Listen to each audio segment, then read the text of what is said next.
Morning. I got breakfast. Muffins, sausage, extra cheese, and it's still warm. I can't eat. How can I eat? Doesn't look like you slept either. If I sleep, I will dream. And if I dream, I can't. I'm afraid. Annie, I thought we spoke about this. I know you're afraid, but whether it's a dream or a nightmare, facing it will help you. I hurt someone else, Aidan. I murdered somebody. I know it. I'm here early on purpose. I know exactly why you're here, Erica. You're here to keep me away from the hospital. Or away from Kendall.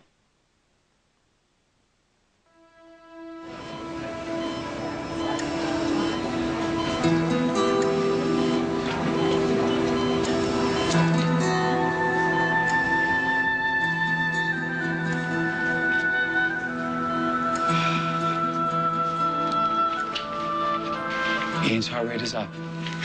He's off the ventilator. Okay. His condition has improved enough to proceed with the surgery, if that's what you want. If that's what we want, we got to fix his heart. Yeah, that's what we want. What do you mean by that? Before we jump to that decision, it's important that you fully understand the risks that your son will be facing. Just because you remember being in a bloody party dress doesn't make you a killer. Aidan, I killed Richie and Di. I stabbed Erica Kane. I tried to kill Greenlee many, many times. You know I have it in me. No, we don't know that yet. Right, not until you remember everything. I know it's scary, but this is the only way you're going to get better. I thought I was getting better. And saner and stronger. Why do you even bother with me? I love you. I don't want any more bad memories. I want to get out of here and go be with you and be happy and make good memories. But bad things keep happening because I am bad. Annie, you're not bad.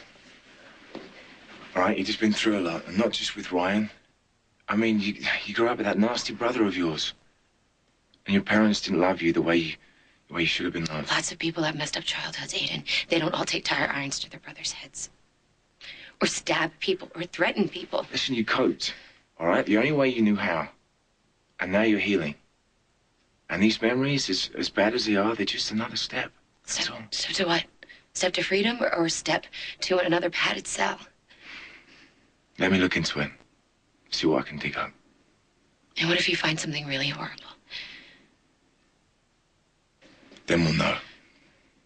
And then we'll go from there, okay?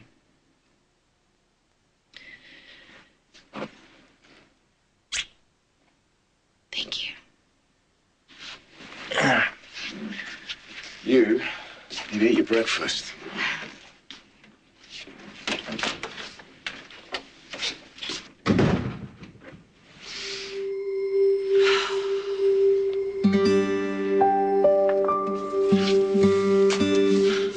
I am not evil. I am not a bad person. Of course you're not. Well, since you already know why I'm here, I certainly hope you've come to the same decision. No, I'm going to the hospital, actually. Ryan, don't. Give them some distance. Respect their privacy. Come on, Erica. You think this is going to get Kendall and Zach back together, and you want to make sure that I'm nowhere in sight.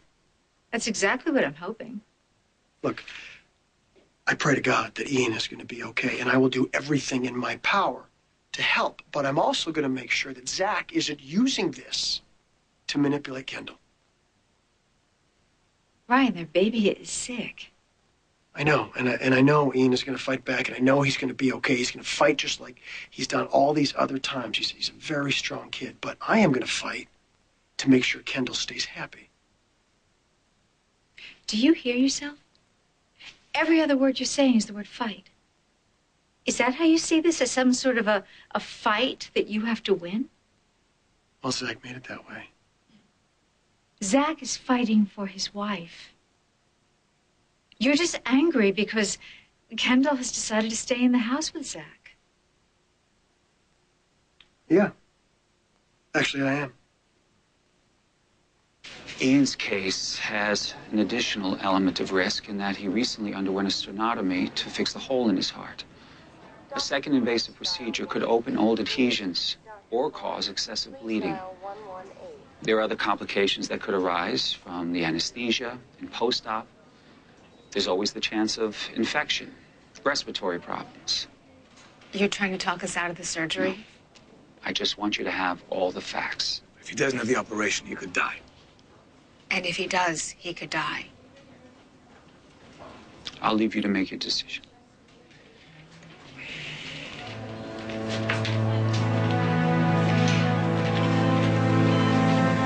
What are we gonna do? Out on you the other night. Well, it's all right. I mean, who wouldn't run? No, I'm studying to be a therapist. I can't run out of the room every time one of my patients reveals something unsettling. Have you remembered anything else? No. Oh, Aidan was here. He brought breakfast. You can have it. Oh, I'm not hungry. Yeah, me neither. Aidan says I have to face whatever this is if I'm ever going to get out of here. He's right. Look, maybe it really is just a nightmare. No, Tori. Nightmares are scary, but then you wake up and they're over. This... I wake up and I feel... guilty.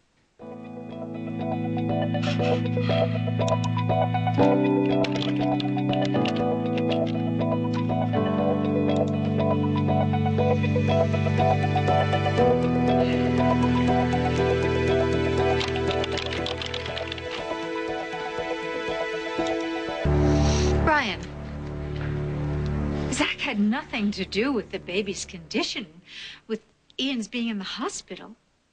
I realize that. But we're talking about a guy who blew himself up to get what he wanted.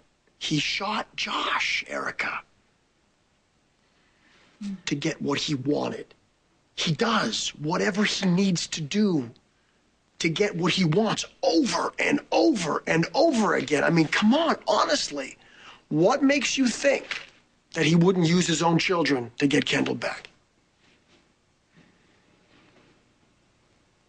Well, I've never seen him use his children. He's been there every step of the way for Ian. He protected Spike even before the child was born. Before my son was born. And he wants to make sure that both children have their mother. The kids will have their mother, believe me. Boy, you are just not backing down at all, are you? I love her. Erica, okay? I love Kendall. Do you, Ryan? Is it really love? Or is it just a case of it being the perfect storm? Because you lost Greenlee and because Kendall is frustrated. The love has always been there. Wow. You know, I remember when you used to push for Kendall and I to get back together. You used to say we were the perfect couple. I remember that too. But that was before Zach. Look, your perfect love with Kendall didn't even make it down the aisle before you self-destructed, and you fell madly in love with Greenlee. But by this time, Kendall and Zach have built a life together. They have a family. They have a sick baby. They really need each other right now. Please, Ryan, honor that, respect that. This is not the time to stake a claim. Let Kendall be with her son and her husband.